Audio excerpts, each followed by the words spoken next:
성경 봉독하겠습니다. 오늘 보실 말씀은 요한복음 10장 11절에서 18절 말씀과 28절, 29절 말씀이 되겠습니다.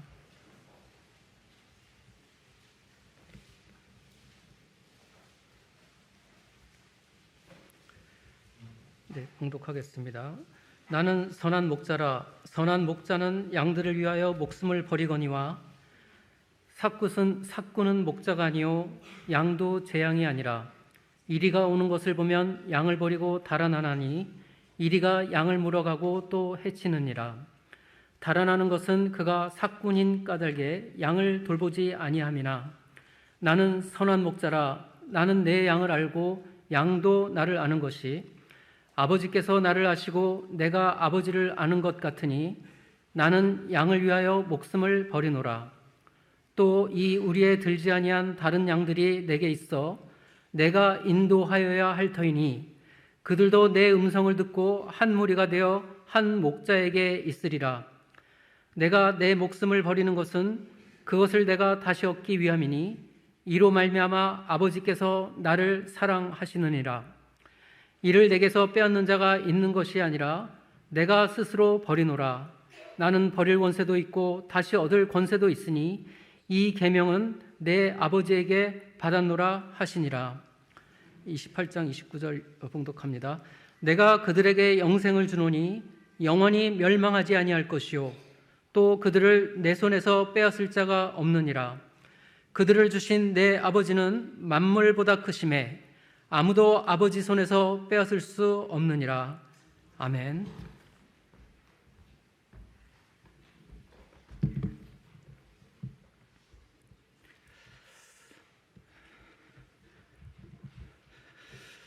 오늘도 우리를 이 자리에 부르신 하나님께 영광을 돌립니다. 아멘. 기초 성경 교리 과정 네 번째 시간을 저희가 이제 시작하고자 하는데요.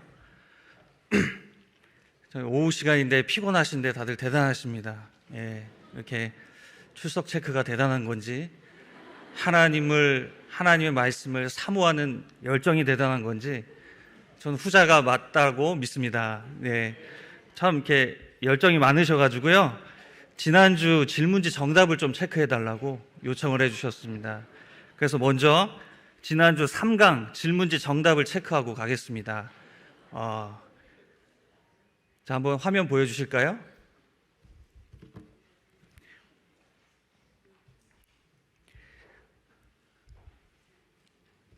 네. 안 해도 되겠습니까? 네. 기억하시나요? 자, 1번 문제. 하나님은 어떤 사람이 하나님을 믿을 것을 미리 하시고 구원하기로 선택하셨습니다? 아닙니다. 네, 아닙니다. 자, 두 번째 문제. 하나님의 선택에는 아무런 조건이 없습니다. 그래서 무조건적입니다. 맞습니까? 틀렸습니까? 맞습니다. 자, 세 번째. 하나님의 선택은 인간의 연약함으로 취소될 수 있습니다. 맞습니까? 틀렸습니까? 아닙니다. 자, 네 번째입니다. 하나님은 누군가를 택하시지만 또한 누군가를 내버려 두십니다. 맞습니까? 틀렸습니까? 맞습니다. 예. 자, 다 맞았다 하신 분도 계시고요. 자, 열심히 또 책도 읽으시고 또 영상을 보신 분들 또 말씀을 잘 들으신 분들 맞추셨을 텐데 1번이 조금 어려웠습니다. 1번 문제. 그래서 특히 저희가 가진 책을 33페이지 2번 문제를 보시면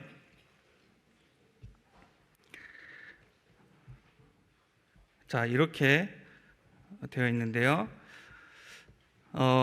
어떤 사람들은 앞으로 믿을 것을 아시고 그 사람을 선택하셨다라고 주장합니다. 자, 어떤 사람들은 그렇게 주장한다는 거예요. 이것을 신학적인 용어입니다. 좀 어렵습니다. 예지예정이라고 하는데요. 자, 이것은 어떠냐? 하나님 이렇게 말하는 사람들은요. 그 다음 페이지 보시면 그 중간 단락에 구원의 이유는 여기 부분입니다. 구원의 이유는 사람에게 있지 않습니다. 오직 그를 사랑으로 선택하신 하나님으로부터 말미암습니다. 믿음 때문에 선택을 받은 것이 아니라 선택을 받았기 때문에 믿음을 갖게 됩니다. 그러니까 믿음 자체도 공로가 될 수 없는 거예요. 하나님이 선택하신 게 먼저고 하나님 나를 구원하시기로 선택하셨기 때문에 내가 그것을 믿습니다. 그 다음에 믿음이 생기는 거지. 저 사람이 믿음이 있다는 것을 하나님이 아시고, 물론 하나님 전지전능하신 분이세요. 근데 먼저 아시고 그 말 자체가 예지 예정이 아니라 우리는 예정 예지를 믿는다는 거죠. 우리 신앙의 선배들은 그렇게 해서 무조건적인 선택이다. 나의 어떤 근거, 내가 믿는 것 자체도 공로가 될 수 없다. 하나님이 선택하신, 무조건적으로 나를 구원하시기로 작정하신 그것이 우리가 믿는 바인 줄 믿습니다. 자, 이제 오늘 기초교리 강좌 4번째 시간, 제한 속죄, 제한적 구속, 같은 말인데요. 제한 속죄 이 교리를 나누겠습니다. 저는 오늘 이 강좌를 진행하면서 첫 번째, 속죄란 무엇인가에 대해서 나누고요. 그 두 번째로 제한한다. 그렇다면 무엇을 제한하는가? 제한한다는 것의 의미에 대해서 나누고요. 마지막으로 제한 속죄 교리가 그렇다면 우리에게 주는 교훈은 무엇인가? 이 세 가지 정도로 크게 말씀을 나누도록 하겠습니다. 먼저 속죄입니다. 여러분, 우리가 3,000원을 빌렸습니다. 그럼 얼마 갚아야 합니까? 3,000원을 갚아야 합니다. 이자 붙여야 되나요? 예. 3,000원 안 갚고 30원을 갚는다? 이거 불공정한 거고, 불공평한 겁니다. 공정하지 않은 거죠. 3,000원을 빌렸다면 3,000원을 갚아야 합니다. 재판관이 죄를 지은 사람에 대해서 그 죄에 대한 책임을 묻지 않고 그냥 용서해 준다? 공정한 재판관이 아닙니다. 공의로운 재판관이라고 말할 수 없습니다. 우리 성경에서 나오는 사실이 무엇입니까? 온 인류의 대표로 아담이 인류의 대표로 하나님과 그가 약속을 맺게 되죠. 그러니까 우리는 그 자리에 없었지만 마치 우리가 일본과 축구 경기를 하면 일본을 1대0으로 이겼다. 그럼 내가 이긴 것 같잖아요. 왜 그렇습니까? 그 11명의 국가대표 선수들이 우리나라의 대표 선수들이기 때문에 그들의 승리가 나의 승리가 되는 거죠. 인류의 대표로 아담이 실패한 것은 나의 실패라는 겁니다. 자, 먹는 날에는, 네가 이 선악을 알게 하는 나무를 먹는 날에는 정녕 죽을 것이다 라고 하나님이 인류의 머리로 삼으신 아담과 약속을 하시고 언약을 맺으셨는데 어떻게 합니까? 아담이 그 하나님과의 약속을 불순종으로 말미암아 파기하게 되죠. 그래서 이제 인류는 죽으리라, 먹는 날에는 죽으리라 라는 결과를 그대로 받아들이게 됐습니다. 그 결과를 받아들이지 않고 그냥 살려둔다면 하나님은 공의로운 하나님 될 수 없습니다. 하나님은 속성상 언약에 묶일 수밖에 없는 분이시고 하나님은 속성상 공의로우실 수밖에 없는 분이세요. 그럼에도 불구하고 우리 마음에 불편한 이유는 하나님 왜 선악과를 두셨습니까? 하나님 선악과 두시지 않았다면 오늘날 이렇게 내가 죄를 안 지을 텐데, 이 땅을 살아가면서 이런 죄도 없고 눈물도 없을 텐데 하나님, 선악과 지으신 하나님이 선하신 분이 맞습니까? 라는 의문이 안 드십니까 혹시? 죄는 항상 이렇게 우리를 치고 들어옵니다. 무엇이냐면 하나님의 선하심을 의심하게 만드는 거예요. 하나님의 선하심을 오해하게 만들고 하나님의 선하심을 왜곡시키는 게 바로 죄입니다. 여러분, 하나님이 창조하셨습니다. 모든 천지 만물을 창조하셨습니다. 믿으십니까? 믿습니다. 그리고 뭐라고 말씀하시냐면 보시기에 좋았더라. 모든 창조는 선한 것이었어요. 아담을 지으신 하나님 선하신 분이십니다. 에덴 동산을 지으신 하나님 선하신 분입니다. 선악을 알게 하는 나무를 지으신 하나님 선하신 분이라는 말씀입니다. 선악과는 왜 동산의 중앙에 있었을까요? 선하신 하나님은 아담에게 다 하게 하셨습니다. 너 다 먹어도 된다. 너 여기 식물, 동물 다 다스려라. 다 먹어도 돼. 그런데 요거 하나만 먹지 마. 요거 하나 먹지 마 하는 것은 무엇이었냐면, 하나님은 질서를 세우는 분이시죠.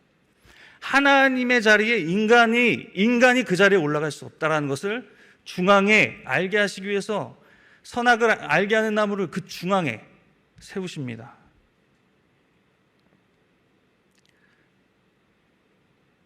그런데 뱀이 어떻게 합니까? 뱀이 하와에게 찾아와서 말하죠. 우리 창세기 3장 1절입니다. 그런데 뱀은 여호와 하나님이 지으신 들짐승 중에 가장 간교하니라. 뱀이 여자에게 물어 이르되 하나님이 참으로 너희에게 동산 모든 나무의 열매를 먹지 말라 하시더냐. 여러분, 이 말이 맞습니까? 거짓말을 하고 있어요. 무엇이에요? 하나님이 모든 나무의 열매를 먹지 말라 하시더냐? 아니요. 하나님은 다 먹어도 된다 하셨습니다.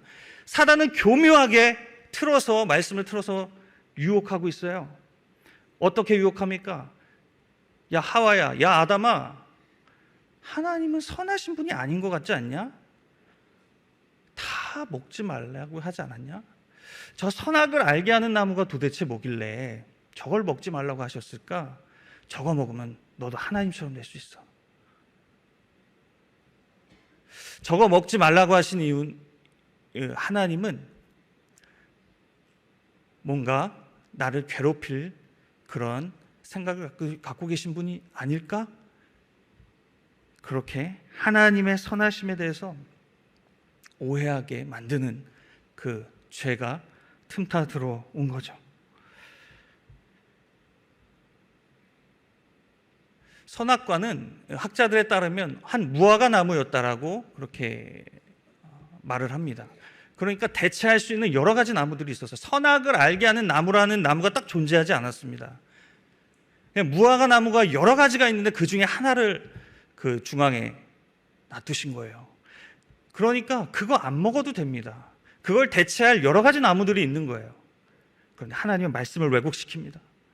사단이 이렇게, 죄는 이렇게, 하나님이 선하신 게 맞나? 예정론이라고? 하나님이 구원하실 자를 다 미리 정하셨다고? 그럼 내 믿지 않는 이 남편은 어떻게 해야 되나? 하나님, 내 남편은 선택 안 받은 겁니까? 그리고 내 남편이 하나님 앞에 나중에 서게 되면 그 책임을 다 우리 남편이 져야 되는 거 아닙니까? 하나님 선하신 분 맞습니까?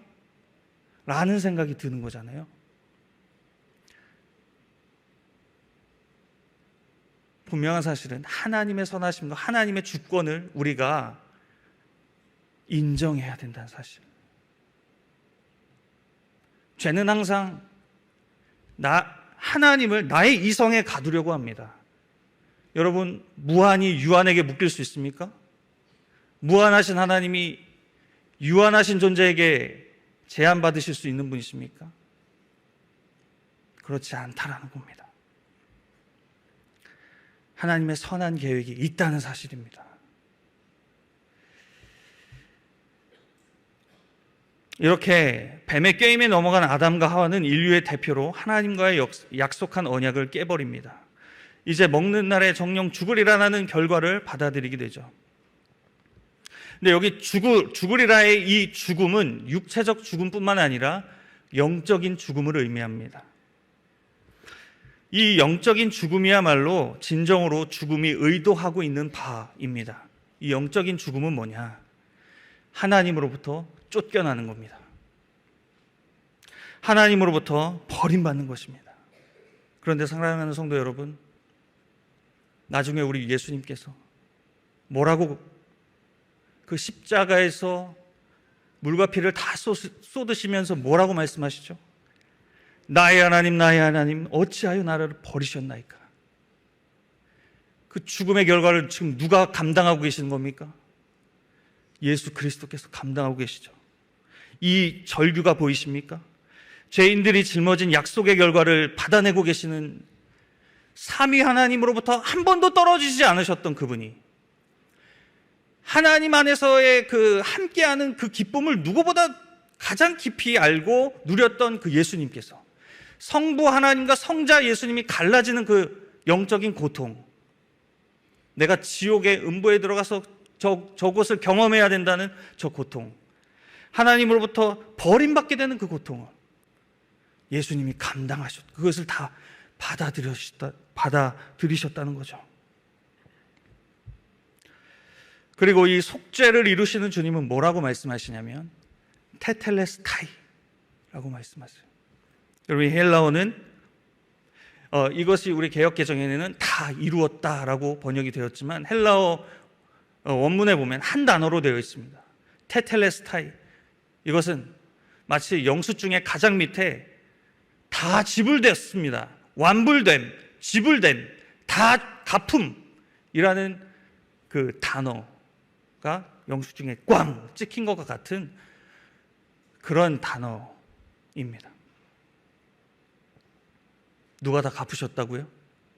예수님이 다 갚으신 줄 믿습니다. 곧 오늘 제한 속죄 교리에 따르고 오늘 본문에 따르면 성부께서 구원하시기로 작정한 주님의 양들, 내 양, 그 주님의 양을 위해 죄를 다 갚으셨다는 말씀입니다. 여러분, 이 사실을 믿으시길 바랍니다. 이 아담의 첫 범죄 이후로 구약의 모든 백성들은 제사를 드립니다. 하나님 앞에 나아가야 하는데 공의로운 하나님 앞에 나아가려면 죄인이 그냥 나아갈 수 없는 것이죠. 그래서 제물이 필요했죠. 그래서 동물의 피가 필요했습니다. 그 동물의 피를 뿌려가면서 한시적으로 그 속죄함을 누렸지만 이것은 영원할 수 없었죠. 그리고 이 동물의 이 동물의 피의 제사는 완전하고 영원한 제물을 예표하고 있습니다. 이제 앞으로 신약에 완전하시고 영단번의 제물이 되실 분이 오신다. 이것을 가리키는 모형이었습니다. 그분이 바로 우리 예수 그리스도이신 줄 믿습니다. 영원한 죄를 다 갚을 수 없는, 인류가 갚을 수 없는 그 죄를 감당하신 하나님, 그 가운데 택함받은 하나님의 백성, 지난주에 저희가 배웠죠. 무조건적으로 선택받은 그 백성들의 죄를 속죄하신 것입니다. 그들의 죄는 이제 모두 능히 씻고도 남을 만큼 가치 있고 완전한 그 속죄의 제물이 되어주신 분이 우리 예수님이시죠. 그리스도께서 그래서 십자가에서 흘리신 보혈은 우리의 죄를 능히 이깁니다. 우리의 모든 죄를 갚아주시고 이제 빚 갚을 게 없다, 충분히 죄를 갚고도 남는다 라는 것을 다 이루었다, 테텔레스타이, 그 말씀이 우리에게 깨닫게 하시는 것이죠. 여러분, 우리가 하나님께 범죄했습니다. 하나님께 범죄한 그 죄를 하나님이 갚을 수밖에 없는 거예요. 유한이 무한을 그의 손상된 것을 갚아낼 수가 없는 겁니다. 오직 하나님이 오셔야 합니다. 그러나 그 죄를 범한 참된 인간이어야 할 존재가 하나님의 그 손상 입으신 것을 갚아주실 수 있는 겁니다. 온전히 갚아주실 수 있는 거죠.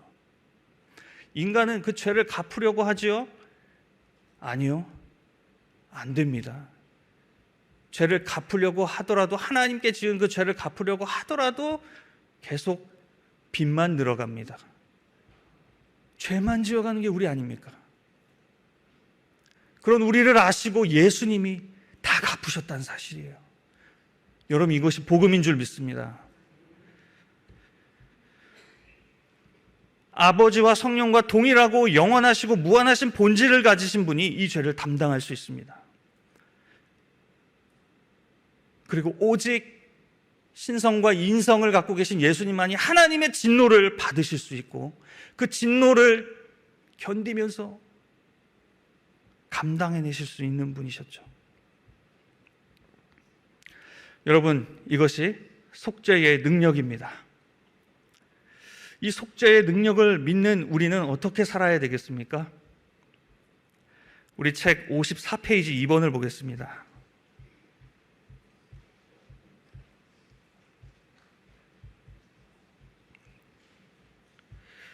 중간 단락입니다. 죄의 종에서 벗어나 의의 종으로 살아가게 하십니다. 이제 우리는 어떤 존재입니까?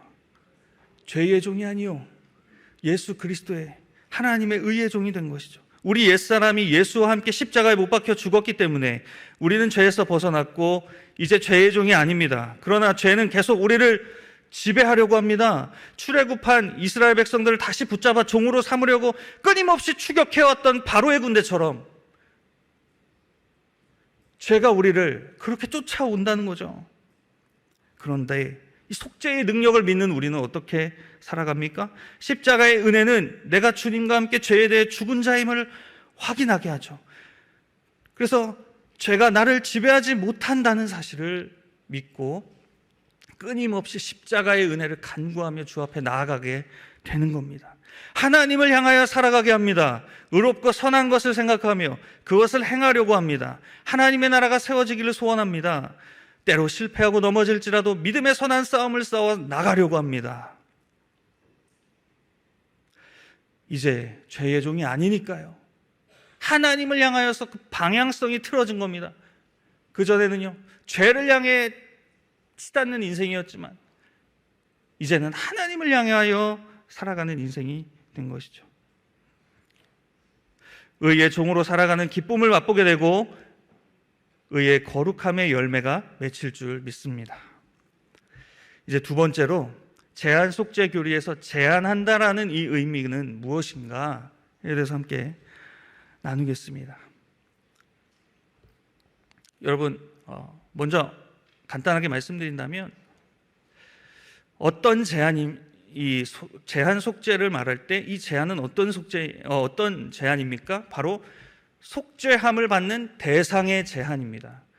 속죄함을 받는 대상의 제한이라는 겁니다. 그러니까 제한 속죄란 간단하게 말해서 그리스도께서 자기 백성들만을 위해 죽으셨다는 말입니다. 뭐라고요? 그리스도께서 어떤 백성? 자기 백성들만을 위해 죽으셨다.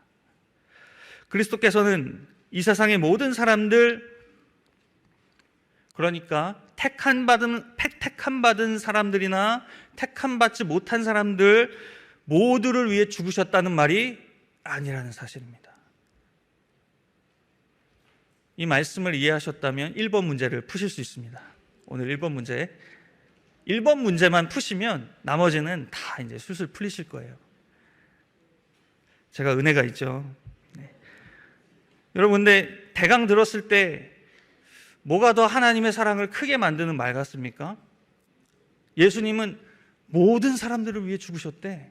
아니, 예수님은 자기 백성만을 위해 죽으셨대. 얼른 들어서는 모든 백성을 위해 죽으신 예수님이 좀 더 사랑이 많으신 분이 아닌가? 다시 말해서 보편 속죄가 이 제한 속죄보다 더 하나님의 사랑을 드러내는 말이 아닌가라고 생각이 든다는 거죠. 이게 바로 학론파 알미니안들의 주장이었습니다.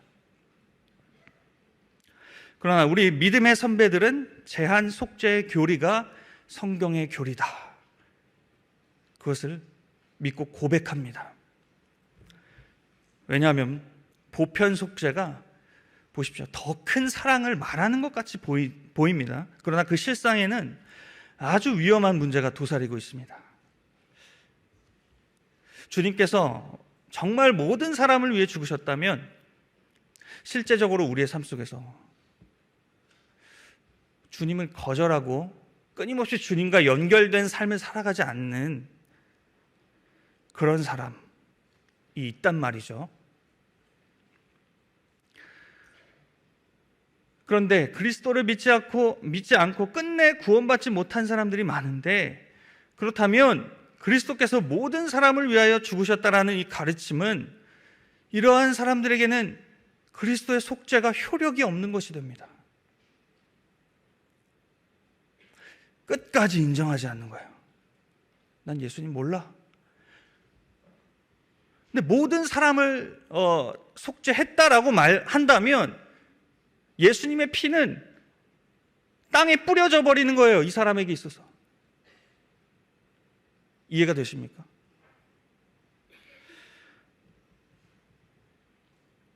그분의 생명의 피가, 그분의 구속의 속전의 피가 끊임없이 하나님을 끝까지 인정하지 않는 이 사람에게 있어서 그 피가 땅에 내팽개치는 것 같이 돼버린다는 겁니다. 그리스도의 완전한 그 속죄의 효력이 인간의 반응에 따라 무효화된다는 겁니다. 여러분, 인간의 반응에 따라 그리스도의 속죄의 효력이 효과가 있게 되거나 없게 되거나 할 수 있는 겁니까? 그렇지 않다라는 겁니다. 예수님은 자기 양을 위해 죽으셨단 말이죠. 다 갚으셨어요. 다 이루었다. 테텔레스타이라고 말씀하시잖아요. 그리스도의 피는 단 한 방울도 낭비되지 않습니다. 사랑하는 그분의 양들을 위해 다 쏟으셨습니다. 하나님의 언약의 자녀들을 위해 그 피를 다 쏟으신 것이죠. 오늘 성경이 그것을 증거합니다. 요한복음 10장 11절 말씀입니다. 나는 선한 목자라. 선한 목자는 양들을 위하여 목숨을 버리거니와. 예수님이 나는 선한 목자라고 본인의 정체성을 말씀하세요. 왜 선하냐? 나는 양들을, 내 양을 지키고 내 양을 위해서 뭘 버린다고요? 목숨을 버린다고요. 이리 때가 오면 사꾼 목자는 자기 할 일만 하고 가고 양들을 지키지 않지만, 나는 선한 목자여서 내 양들을 위해 끊임없이 저기 방황하고 있는 내 한 마리 잃은 양을 위해서라도 나는 목숨을 버리겠다. 그래서 주님이 선한 목자라 말씀하시는 거죠. 요한복음 10장 14절에서 15절, 나는 선한 목자라. 내가 내 양을 알고 양도 나를 아는 것이 아버지께서 나를 아시고 내가 아버지를 아는 것 같으니 나는 양을 위하여 목숨을 버리노라. 여러분, 지금 예수님께서 이 비유의 말씀을 하시면서 내가 내 양을 어떻게 아냐면 성부 하나님과 성자 예수님이 아는 것처럼, 성부 하나님과 성자 하나님이 사랑의 관계로 묶여 있지 않습니까? 마치 이것과 같이 내 양과 나는 이렇게 서로 안다. 나는 이 양을 위해 목숨을 버린다. 그런데 끝까지 예수님을 부인한 그 사람을 위해 목숨을 버리신다는 게 맞습니까? 아니라는 거죠. 물론 우리는 누가 구원받는지 알지 못합니다. 확신은 은혜가 주는 거지, 내가 내 경험의 지식으로 또 내 어떤 판단으로 내가 구원받을 자라고 나는 장담할 수 없습니다. 그저 믿고 가는 거죠. 하나님 앞에 서봐야 아는 겁니다. 누가 구원받을지 모르는 겁니다. 하나님만 아세요. 창조 전에, 천지 창조하시기 전에 구속 언약을 삼위 하나님께서 맺으시면서 생명책에 구원할 자의 이름을 다 미리 정하시죠. 다 아셔요. 내 양을 주님이 아세요. 그리고 그 양을 위해 알고 그냥 끝나버리시는 게 아니라 그 양을 위해 죽으셨단 말이죠. 속죄를 완전히 이루셨단 말입니다. 여기 내 양, 이 양들은 누구냐? 바로 하나님의 언약의 울타리 안에 있는 자녀들입니다. 지난 수요일 청교도 신앙 광자 때 소개해 주신 스코틀랜드 장로교회 목사였던 사무엘 루더포드는 그의 저서 생명의 언약에서 이렇게 말합니다. 구속 언약에 따르면 성도 한 사람 한 사람은 영원부터 성도가 그리스도에게 약속한 택자들 안에 이미 포함되어 있고 그리스도는 그들을 자기의 양으로 이미 알고 있습니다. 예수님은 나를 아셨대요. 내가 하나님을 알기도 전에 그렇게 방황하고 타락의 길로 접어들고 있을 때도 나를 아셨대요. 그리고 오늘 나를 여기까지 끌고 오신 겁니다. 나는 널 한 번도 잊은 적이 없어. 넌 내 양이거든.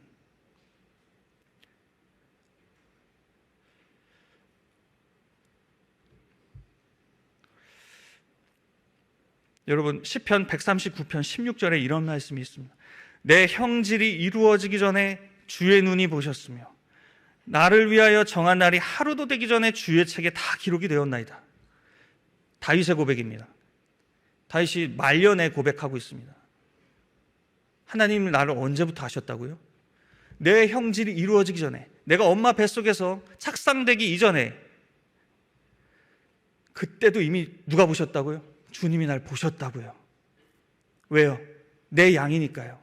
주님의 양이니까요. 구속 언약으로 삼위 하나님이 맺으신 택함받은 자녀니까요. 그래서 내가 나를 위해 정한 날이 하루도 되기 전에, 내가 응애하고 태어나는 날이 하루도 되기 전에, 그 전에 이미 주님의 생명책에 나의 이름을 기록했다고요. 이게 주님이 내 양을 안다 라는 말씀 안에 의미입니다. 주님은 결코 염소를 위해 죽지 않으십니다. 종말의 때 예수님은 우리가 심판대 앞에 섰을 때, 하나님의 심판대 앞에서 양과 염소를 가르실 거예요. 주님은 염소를 위해 죽지 않으셨어요. 양을 위해 목숨을 버리시는 분이라 말씀하시는 거죠. 이 말씀을 생각할 때 우리가 좀 경각심을 가져야 할 부분이 있습니다. 그 부분은 바로 양도 나를 안다. 예수님이 그렇게 말씀하신다는 사실이에요. 그러니까 예수님만 양을 아는 게 아니라 나중에 이 예수님이 나를 아셨다고? 이러면서 예수님을 알아가는 그 하나님과의 연결된 삶을 살아간다고요. 그런데 예수님을 끝까지 불신하는 그 사람을 위해 예수님은 죽으실 수 없는 겁니다. 그 죽으심의 속죄의 효과가 그분에게까지 미칠 수가 없는 것이죠. 주님의 양이라면 주님의 음성이 들립니다. 내가 하나님이 나를 알고 내가 예수님을 안다면 늘 말씀이 들려져요. 늘 회개할 거리들이 생각나요. 늘 주님 앞에 나아가서 은혜를 구할 수밖에 없습니다. 주님 저 아시죠? 주님 저 아시죠? 저 오늘 주님의 은혜 없이면 안 됩니다. 주님의 음성을 듣는다고요. 그 말씀을 듣고자 한다고요. 그게 성부 하나님과 성자 예수님이 연결된 관계 안에서 내가 내 양을 안다라는 예수님의 말씀이세요.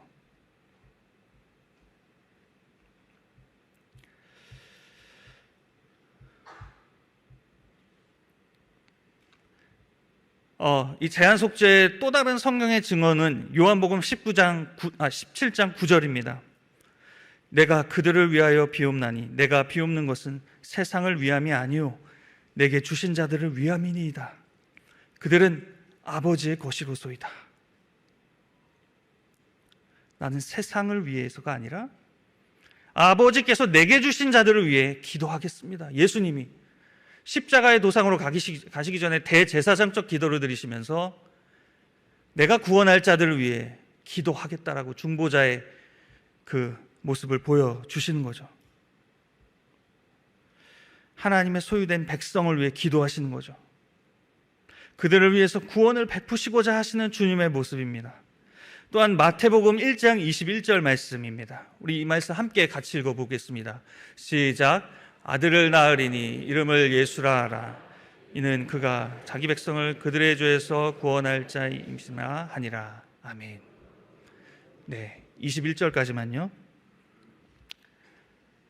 예수님은 어떤 분이시라고 마태복음에 마태가 기술하고 있냐면 그분은 어떤 분이시다? 자기 백성을 그들의 죄에서 구원할 자다. 모든 인류의 한 사람 한 사람이 아니라 하나님 나라의 자기 백성을 위해 그들의 죄를 구원할 자라 말씀하시는 거죠. 성경은 이렇게 결코 주님은 불특정 다수를 위해 죽으셨다라고 말씀하지 않습니다. 정리하면요, 제한 속죄 교리는 다시 한번 말씀드린다면 제한한다는 이 의미는 속죄의 능력이나 효력을 제한한다는 말이 아니라 속죄받을 대상을 제한한다는 말씀입니다. 그래서 우리 책 58페이지 1번을 보시면요, 그 첫째 제목만 제가 읽겠습니다. 하나님이 창세전에 영생을 주시기로 선택한 사람들이 있습니다. 그리고 2번입니다. 이들을 위해 예수님은 이들을 위해 오셨고 이들을 위하여 죽으셨습니다. 예수님의 죽으심은 세상 모든 사람들의 죄를 다 씻고도 남을 만한 가치를 가지고 있지만 누구라고요? 별표하십시오. 특정한 사람들을 위한 속죄이기 때문에 제한 속죄라 부릅니다. 특정한 사람들을 위한 속죄라는 사실이죠. 이 교리가 마음에 안 들었어요. 누가요? 알미니안들이.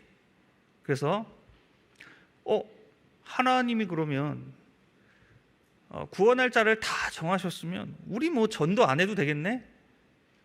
마치 그렇게 이 알미니우스들이 반론을 제기하는 거죠.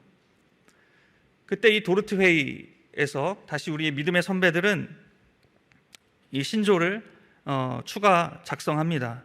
그래서 두 번째 교리 제5조에서는 속죄는 제한적이지만 선포는 보편적이다 라고 고백합니다.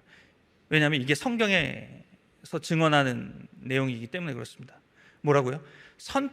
속죄는 제한적이지만 복음의 선포는 보편적이어야 한다. 왜요? 우리는 내가 구원할 자를 알지 못하기 때문에 전도는 당연히 해야 되는 겁니다. 보편적으로 해야 돼요. 주님께서 위임명령으로 대위임명령으로 말씀하시지 않았습니까? 마태복음 28장 19절 그러므로 너희는 가서 모든 민족을 제자로 삼아 아버지와 아들과 성령의 이름으로 세례를 베풀고 가서 모든 민족을 제자로 삼아라. 자, 근데 여기서 모든이 나오죠. 성경에 보면 모든 세상에 있는 이런 표현들이 나옵니다. 그래서 우리 또 혼란스러워져요. 이 책 61페이지 3번을 보시겠습니까?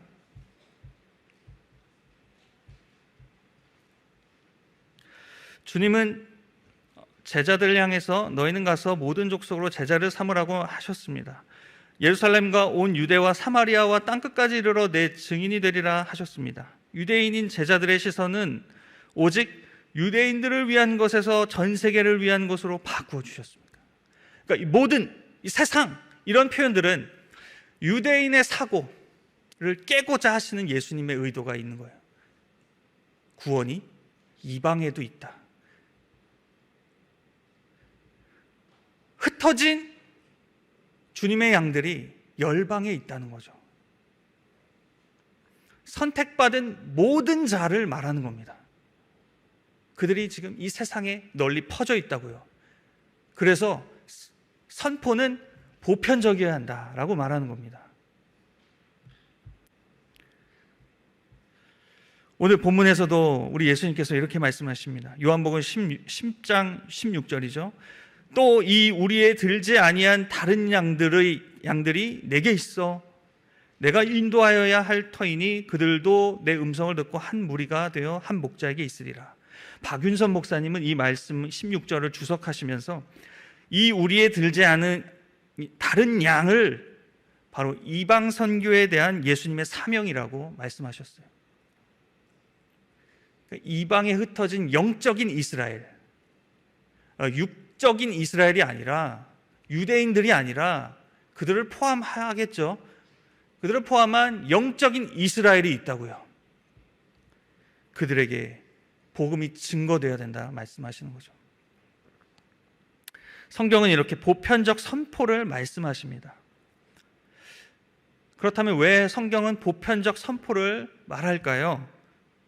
첫 번째로는 말씀 선포가 있을 때 구원받는 자의 들을 귀가 열리기 때문입니다. 그러니까 구원받는 자가 반드시 말씀을 들어야 하는 거죠. 그냥 구원받는 게 아니라 구원을 받고 말씀을 듣고 내 심장을, 내 가슴을 찢고 회개하는 마음으로 주님 앞에 돌이키는 자들이 생겨나는 겁니다. 언제요? 복음을 들을 때, 말씀을 들을 때. 그래서 선포는 보편적이어야 합니다. 두 번째 이유로는 왜 선포는 보편적이어야 합니까? 충분히 들려졌음에도 불구하고 충분하게 주님의 종들이 왔음에도 불구하고 끝내 예수님을 영접하지 않은 그 사람은 하나님 앞에 섰을 때 핑계할 수 없게 되기 때문이죠. 누가 안 믿은 겁니까? 내가 안 믿은 거예요. 하나님이 하셨다고요? 아니요. 내가 안 한 겁니다. 내가 원하지 않은 거예요. 주님의 말씀이 들려지는데 내가 원하지 않은 거예요. 이게 우리의 논리로 다 이해할 수 없는 부분입니다. 하나님이 구원할 자를 구원하세요. 근데 내가 원하게 하세요. 자발적으로. 그런데 보편적 선포가 그렇게 있음에도 불구하고 택함받지 못한 자녀는 끝내 예수님을 거부한다는 거죠. 그들의 죄는 예수님 앞에 그대로 받게 될 것입니다. 이 교리를 대하면서 마지막으로 여러분, 우리는 어떤 교훈들을 삼을 수 있을까요? 첫 번째로 구원의 복음을 듣고 믿게 된 것이 하나님의 선물임을 잊지 마시기 바랍니다. 선물이라고요. 선물은 은사이기도 합니다. 은사는 뭡니까? 주신 거예요. 나는 그저 받은 겁니다. 그렇기 때문에 뭐가 없습니까? 자랑이 없어요. 내 자랑이 없어요. 왜요? 나는 받았을 뿐이니까요. 구원이 어떻다고요? 받은 겁니다. 내가 내 구원을 막 자랑하고, 물론 감사해서 자랑하는 거죠. 나의 공로를 자랑할 수 없다고요. 하나님의 선물입니다.